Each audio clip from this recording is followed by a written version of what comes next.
Faith Nate 528 here today, everybody. Listen,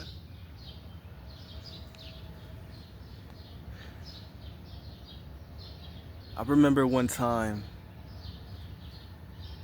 people complained that it was raining. And they like, oh man, like it's raining. Oh man, I wish it wasn't raining. Oh, like they don't like the rain, you know? And I sat back and thought, like, how could you not like something that is meant to help something grow? Look around you, look at the trees, look at you, look at me, look at our hair, you know? How could you keep healthy hair if you don't wash it with water? How could you keep a healthy ground if it's not washed and cleansed with water? How does the birds drink if it's not fed with water? You know? How could you not like something that comes once in a while? Because rain is more rare than a lot of other sunny days or even just a cloudy day. Why not enjoy the rain? You know? I was outside yesterday and like I stood in the rain just for a little bit. I didn't get rain and poured on and soaked on and everything like that, but I felt the light sprinkles in the mist and it just felt good, you know, and like I love to swim anyway, so it's like it felt really good, you know, like it felt refreshing. It felt as if my energy was being cleansed. It felt like my aura and my mind was being calm, you know.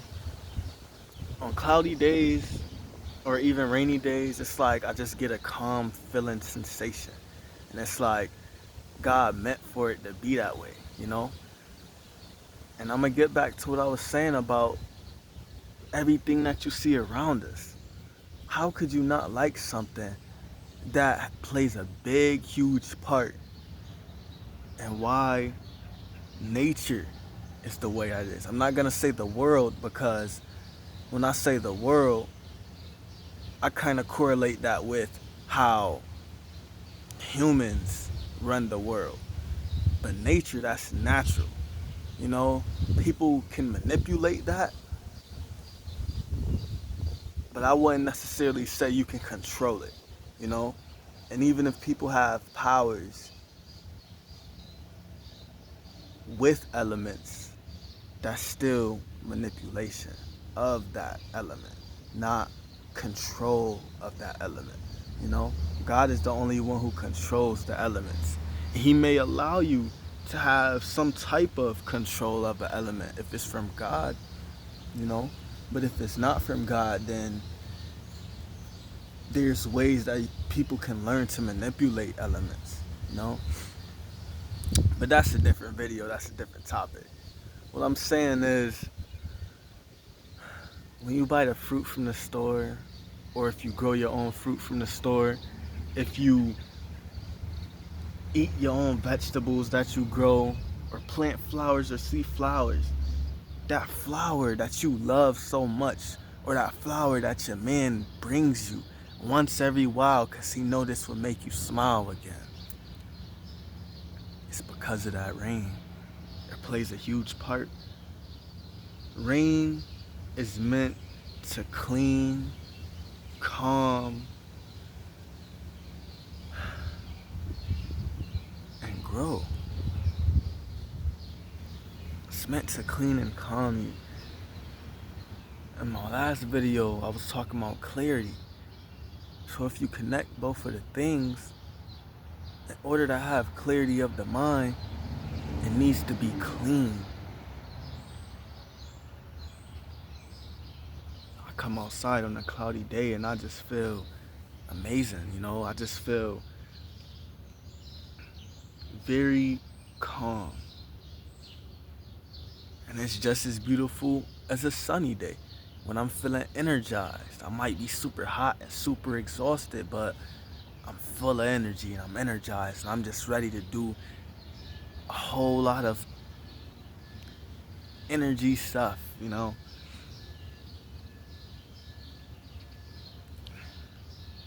But you have to appreciate the rain. You have to appreciate the things that doesn't seem so pleasant all the time. And you can even connect the rain to the storm. As so God says, I'm paraphrasing, but the scripture goes like, you'll find peace in the storm, or God will calm the storms. I remember they were on the boat, and Jesus told his disciples, why do you stress so much? And I'm paraphrasing, but he's basically saying, why do you stress so much about the storm when you know my power? Then they all looked at him like they were speechless, you know? And then he just calmed the storm, you know? If you're around someone that can bring protection and bring peace within a storm, why panic? It's just as saying, like, if I had little kids with me, and then the bonfire spread across the floor just a little bit. Ew. Some weird old bug, bruh. What's up with beetles, bro? Like, yesterday, bruh, 2 golden beetles, like, one was on my leg, and then I saw another one by me. I don't know what's up with golden beetles, but it be some weird old bugs going around. Like, ugh. Where certain bugs I like, but then there's certain bugs that's just like, come on, man, I don't want to be around you. What I'm saying is,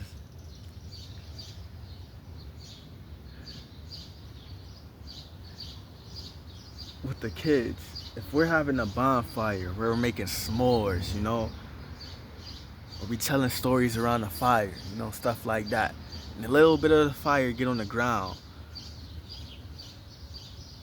the kids should feel safe around me. I'll tell them, back up, be calm, relax, go to a spot of safety, let me handle this. The kids shouldn't be around panicking, acting like something gonna be crazy when they know that I could protect them. So it's my job to make sure that they feel safe during the storm and after the storm. So when the storm comes, they know that no matter how much pressure happens, no matter how much chaos is going on, I'm not alone. I have a protector. I have a safe space. That is what being calm in the storm is all about. Knowing that God could pull us through, you know? So when it rains, it's a lot of symbolism in that, you know? A lot of symbolism. Growth, cleanliness, clarity, transformation. It's really about transformation with water. But transforming in a positive way, because water brings about, well, it transformed life, you know? It transformed life. You know, the sun plays a big part too, but this is about water, you know? So again, when they said they don't like the rain and they were complaining about it, I'm like, why not like the rain? It's crazy. You know, sometimes if you really sit back and think what people say or what people complain about or what people dislike, you would tend to find that a lot of that stuff is foolish. Because how are a lot of people programmed to not like the things that are meant for us to survive and live and grow? How? Even the things that aren't healthy for us would not be here without water. And God is leading me to say this right now. Water is a very important thing. Because I was saying this yesterday.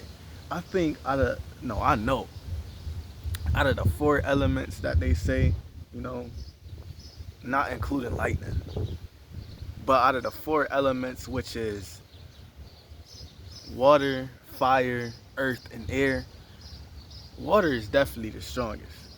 One,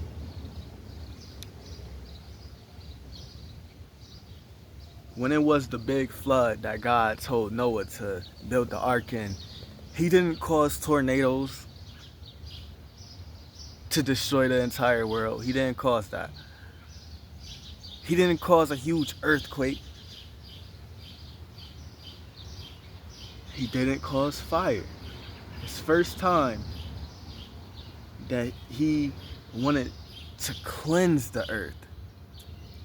Mind you, he cleansed the earth. He wanted to restart the earth.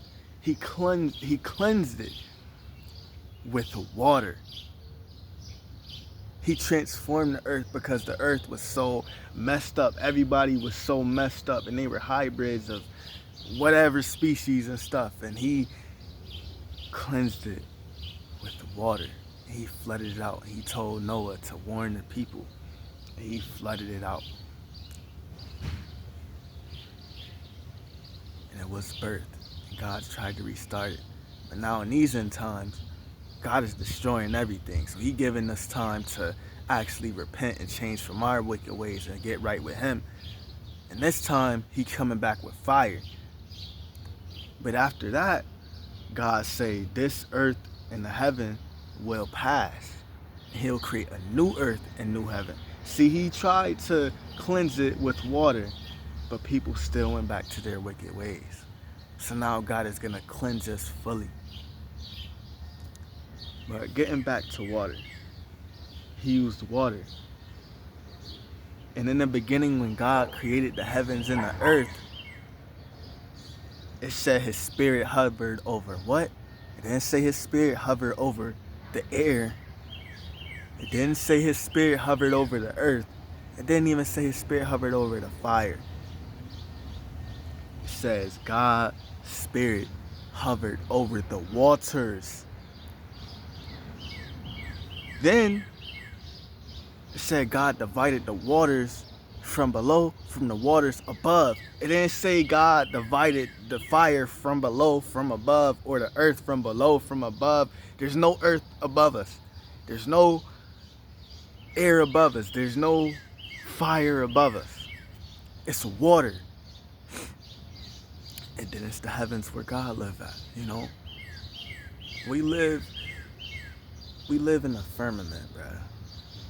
That's within water. So we're living on flat ground, and it's earth and it's water that's divided from each other, and then it's a dome around us, and then it's water that's right there. So when God flooded the earth, He opened up the firmament dome, and that's where all of the waters from the heavens start pouring in, you know. And God sits right above that, you know. Everything is all one big universal layer of one thing. Multiple things creating one thing. But just think about how powerful and joyful water is. And love the rain. Embrace the calmness.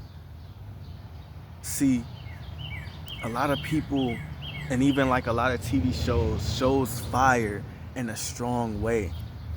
But water is the strongest of them all. Remember the quote that Bruce Lee said, "Be like water." See, water takes the shape of the object that it's in. You know, we're not made of 72% of earth or air or fire. We're water, man. We're water. We're water. So if God hovered over the waters, what makes you think His Spirit isn't hovering over our waters? Water can be healing and it flow peacefully. It can be destructive.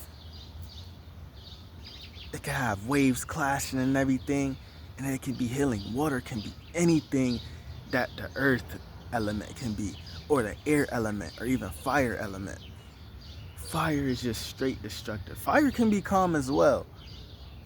However, it's not where you can touch it and not be harmed.